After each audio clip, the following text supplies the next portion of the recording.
to my channel, and today we're going to be watching my story anime. I have perfect skin like glass. True story animation. So let's go. Hi, I'm Lulia from Ukraine. I'm the youngest in our family with 3 older brothers. My dad never wanted a girl. He just wanted to raise a team of healthy young boys. He was very proud of himself for being so manly that he had only produced sons. But Mom had always really wanted a daughter. When she gave birth to me, he glared down at my tiny red face and said to my mom, "So, you finally did it, huh? I swear, if she isn't pretty, you're really gonna pay for it." My mom did everything to take really good care of me and make me pretty. Once she came to me and said, "Listen, you're not allowed to eat junk food ever." And she snatched the candy from my hand. When she left, I opened the lower drawer and took another candy. I ate whatever I wanted behind her back.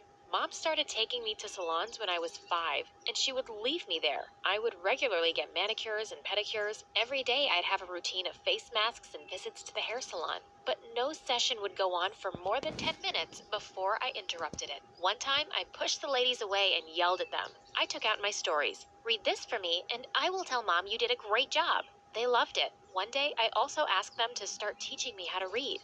They said I was too young, but I said, "Try me." I never knew I was going to learn how to read and write in a hair salon. Dad was delighted that I turned out to be so pretty. He used to carry me around on his shoulders all over the neighborhood to show me off. One day, when I was in the 5th grade, my teacher gave me the role of the princess's dad. When Dad heard about it, he came to the school the next day and yelled at the teacher and insulted her. He made her make me the princess, or else. When he left, I told the teacher, "I apologize for Dad's stupidity. I'm going to play the role of the princess's dad because I love it." And I hugged her. There was nothing Dad wouldn't do for his favorite child. But suddenly, all that changed. When I was in the 7th grade, I came back home one day feeling really itchy all over. I looked at the mirror and saw my skin was as red as a rotten tomato. Dad came in, of course without knocking, and saw me. He freaked out and quickly took me to the best skin doctor in the city. After examining me, the doctor said I had a rare condition called dermographism, which means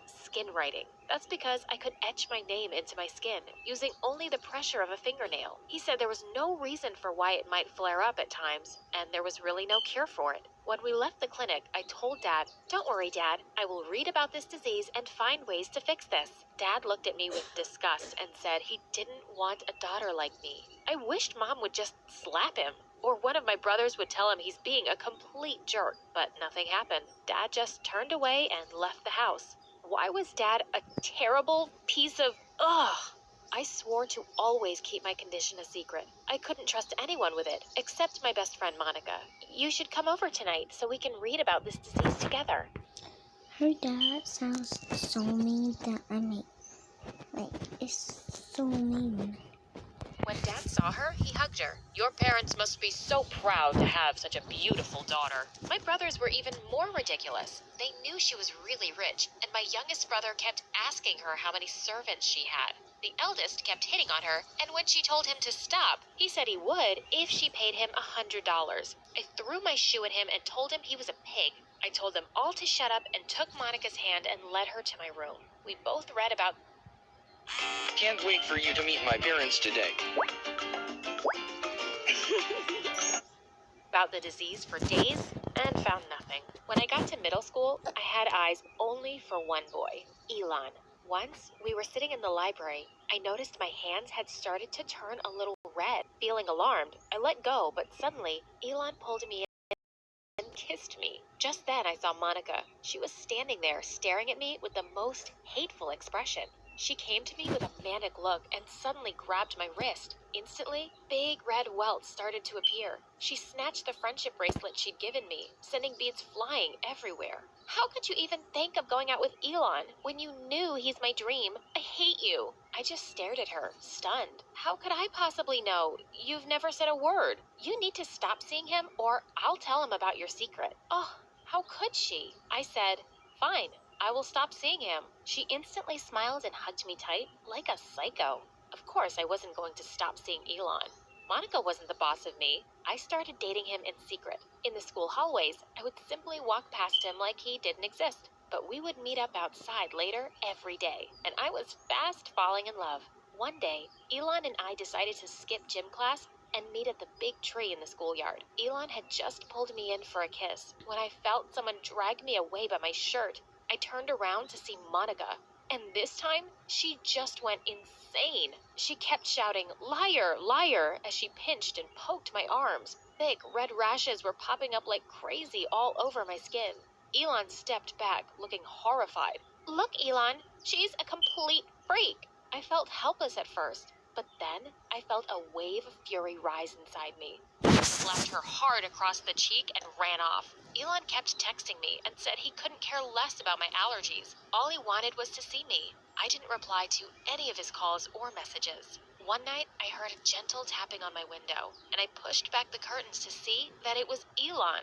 "Please, leave me alone, Elon. You deserve someone much better." "I'm not leaving until you talk to me, Lulia." He just wouldn't go away, no matter how hard I tried. I was afraid he'd wake someone up, so I let him in. He took my hands and looked at me earnestly. "Lulia, there isn't a thing about you that could make me love you any less." My heart completely melted, and I let him stay with me for the night. Suddenly, we heard some noises downstairs, and Elon quickly snuck out.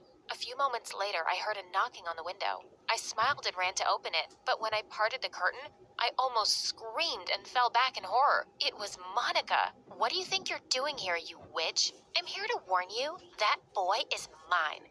I'm not sharing him with anyone.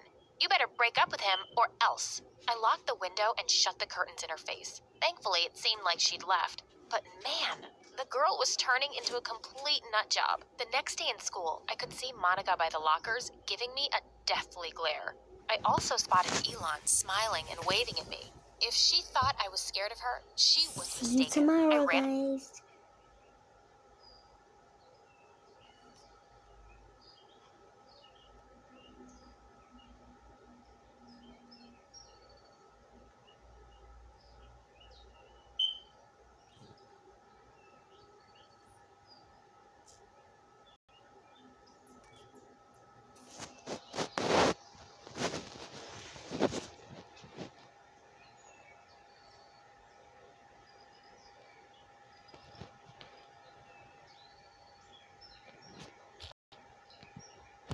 So if there's no connecting, so see you tomorrow.